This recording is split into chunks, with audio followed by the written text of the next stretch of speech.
Kita ke informasi lain, saudara. Warga di Kecamatan Koto Tangah, Kota Padang, Sumatera Barat heboh dengan temuan bagian tubuh manusia.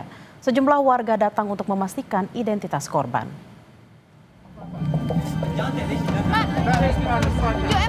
Warga di Kecamatan Koto Tangah, Kota Padang, Sumatera Barat heboh dengan temuan bagian tubuh manusia. Bagian tubuh itu ditemukan kurang lebih 6 km dari temuan jenazah 1 hari sebelumnya. Tim Inafis Polres Padang Pariaman, Sumatera Barat langsung mengevakuasi temuan bagian tubuh itu ke Rumah Sakit Bayangkara Padang.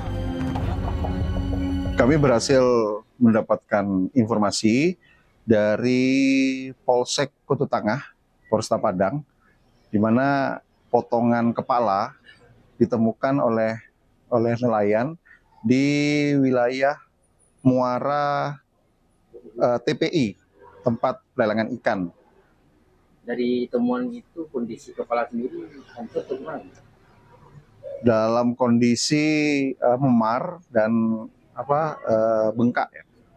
Kami sudah koordinasi dengan penyidik Koto Tangah untuk dibawa ke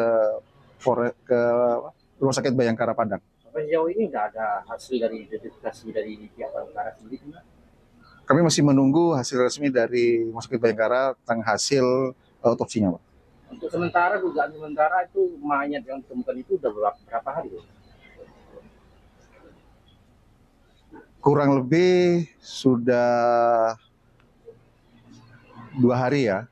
Mau melihat dari bengkak dan melihat dari kondisi tubuh yang mengambang.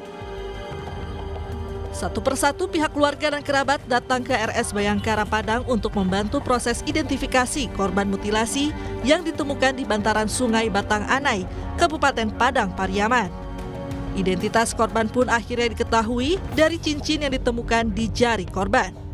Meski demikian, polisi masih menunggu hasil identifikasi dan otopsi keluar. Apa saja yang sudah kita lakukan? Otopsi ya sudah kita lakukan. Kita sama-sama bekerja. Ada berapa orang saksi yang sudah diperiksa, Konan? Untuk saksi ya saksi yang pertama kali dan untuk identitasnya sendiri juga kami masih belum bisa kami verifikasi dan itu juga masih. Ada warga yang mendatangi Rumah Sakit Bayangkara menduga itu keluarganya itu gimana, Konan? Ya, tapi masih ya. Sebelumnya, jenazah ditemukan di aliran Sungai Batang Anai, Sumatera Barat. Sejumlah bagian tubuh korban ditemukan terpisah di radius 3 hingga 6 km dari jenazah korban pertama kali ditemukan. Rio Johannes, Kompas TV Padang, Sumatera Barat.